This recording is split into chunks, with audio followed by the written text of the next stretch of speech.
प्रताप के वंशज आज अपनी ही पहचान के लिए इस देश में जद्दोजहद कर रहे हैं, लेकिन सरकार आज भी सोई हुई है। जिला प्रशासन सिर्फ कागज को आगे बढ़ा रहा है, जबकि जो कार्रवाई होनी चाहिए वो आज तक नहीं हो पा रही है। आइए आपको मैं दिखाता हूँ एक रिपोर्ट।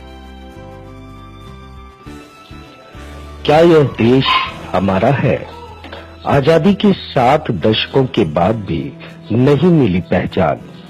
ये भारत में ही हो सकता है। देश को आजाद हुए 70 साल होने को है, लेकिन देश में हजारों ऐसे परिवार हैं जिनकी अपनी कोई पहचान नहीं है। नट, सपेरा, बंजारा, पौंडिया जैसी कई घुमंतू जाति उपजाति है जो आज घूम घूम कर अपना जीवन यापन कर रहे हैं, लेकिन इनका कोई अस्थायी निवास स्थान या पहचान नहीं है। सरकार के द्वारा मिलने वाली कोई भी सुविधा इनको नहीं मिलती है, क्योंकि इनकी कोई पहचान पत्र नहीं है।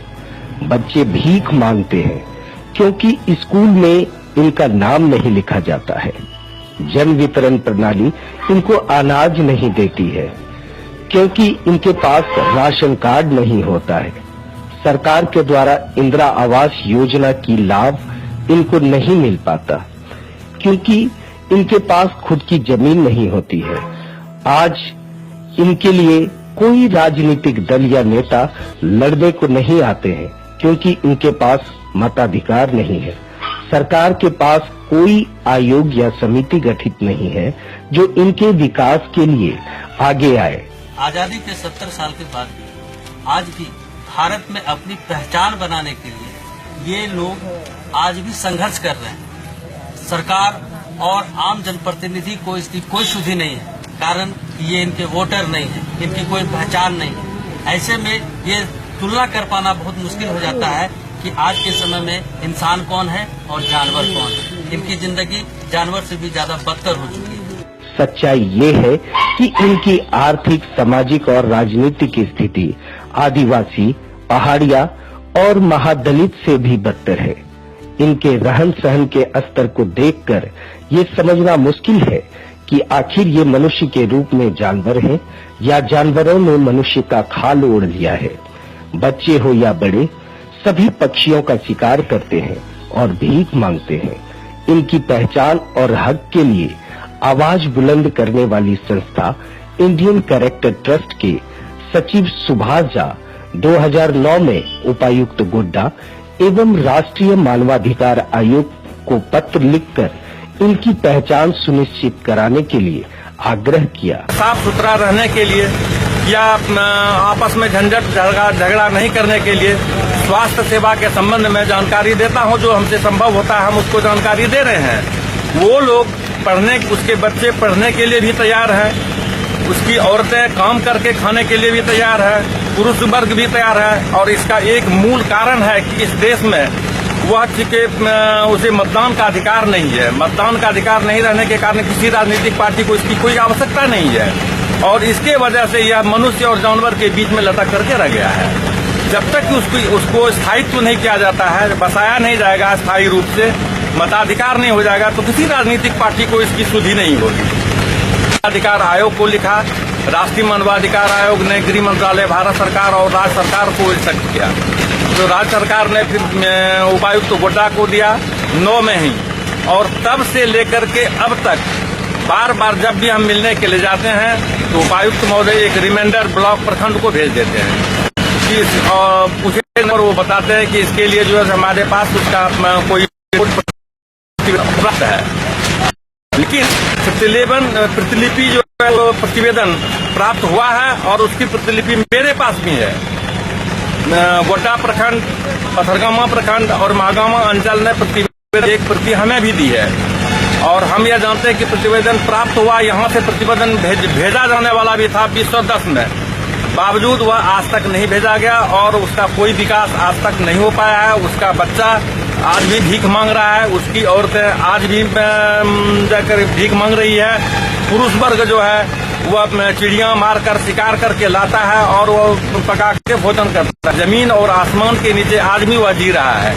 हमारी जिंदगी होगी तब तक हम इसके लिए प्रयास करते रहेंगे। सरकार से है वो हमारे बात पर ध्यान दे या नहीं दे, मैं अपना कर्तव्य जो मैंने सोचा है उस कर्तव्य को पूरा करने का काम करूंगा।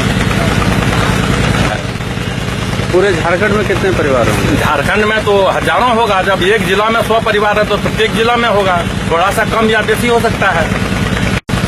104 बच्चे उस जिला के द्वारा जो प्रतिवेदन मांगा गया था अंचल से, अंचलाधिकारी के रिपोर्ट के मुताबिक 104 पढ़ने योग्य बच्चे थे इसमें, तो आज वह बढ़ करके 150 के करीब हो गया होगा। जब हम बच्चे थे उसी समय इसको जब नीचे जमीन पर सोते हुए देखते थे, उसी समय से मेरे ये दिमाग में था कि देश आजादी के बाद भी ये लोगों के लिए कहीं कोई ठोस खबर नहीं है, इसके कहीं कभी नहीं आ रही है। ये बचपन से ही मेरे मन में था। मैंने एक संस्था बनवाया, इंडियन कैरेक्टर ट्रस्ट, जिसका मैं सेक्रेटरी हूँ, और उसके बायलॉज में ही मैंने इसको डाल दिया, बंजारों का विकास। एक समय था जबकि ये इस बैरकोट स्टेट का राजा हुआ करता था।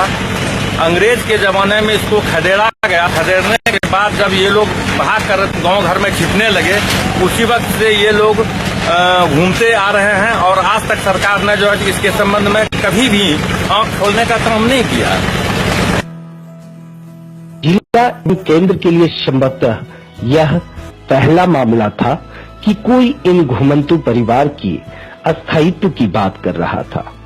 मानवाधिकार आयोग ने झारखंड सरकार को पत्र लिखकर अद्यतन स्थिति की रिपोर्ट मांगी। फिर शुरू हुआ जिलों में पत्रों एवं रिपोर्ट का खेल। जिला के 4 प्रखंड गोड्डा, पथरगामा, महगामा और मेहरमा के बीडीओ से रिपोर्ट मांगी गई कि आपके प्रखंड में कितने ऐसे परिवार हैं। कुछ जगहों से रिपोर्ट भी प्राप्त हुआ है, लेकिन हुआ कुछ नहीं, सिर्फ फाइल के पन्ने बढ़ते चले गए। सुभाष झा ने हार नहीं मानी और उन्हें विश्वास है कि सरकार की नजर आज नहीं तो कल अवश्य ही इस तरफ पड़ेगी। सुभाष झा खुद से इन परिवारों से मिलकर उनकी जिंदगी जीने के तरीके को बदलने का प्रयास कर रहे हैं। दूसरी बात कि सारे बच्चे को रोज प्रतिदिन स्नान कराओ। जो संभव होगा साबुन, नहीं होगा तुम्हारे पास, हमारी संस्था तुमको साबुन का किट देगी। उस साबुन कैसे कमाओ, उसके लिए हमारी संस्था सोच रही है कि तुम्हारा भरण पोषण कैसे होगा। तुमको रोजगार से जोड़ा जाएगा कि कौन सा ऐसा जो महिला है उसको भी रोजगार से जोड़ा जाएगा, वो अपना रोजगार करेगी। उसके लिए एक समूह बनाया जाएगा, स्वयं सहायता समूह का निर्गठन होगा, ताकि सभी महिला मिलकर के उस रोजगार को कायम कर सके। जो पुरुष वर्ग है वो पशु पालन का काम कर सकता है। समाहरणालय के सहायक कर्मचारी मदन मोहन झा ने बताया कि इनके द्वारा ये आवाज उठाई गई थी, जिस पर कुछ रिपोर्ट आई है, लेकिन पूरी रिपोर्ट आनी बाकी है। 2011 में रिपोर्ट को तैयार कर उपायुक्त को सौंप दिया गया था, लेकिन तत्कालीन उपायुक्त ने रिपोर्ट को आगे नहीं भेजा।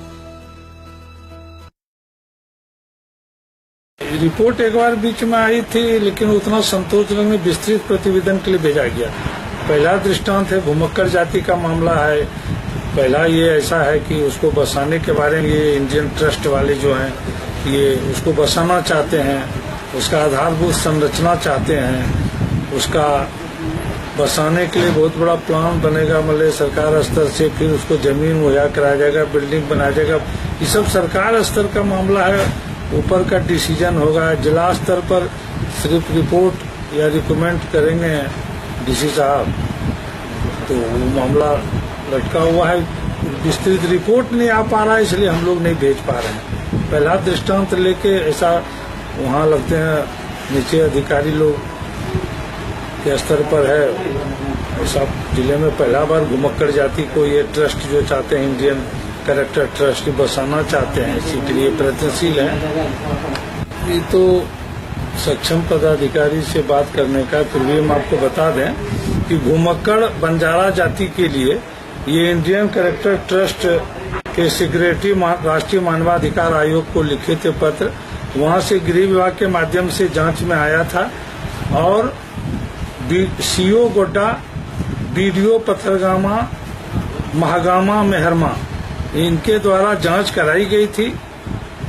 सीओ गोड्डा का जांच प्रतिवेदन संतोषजनक पाया गया था और विस्तृत प्रतिवेदन के लिए तत्कालीन उपायुक्त द्वारा फिर भेजा था 10 ईस्वी में 10-11 वित्तीय वर्ष में भेजा गया था उनको।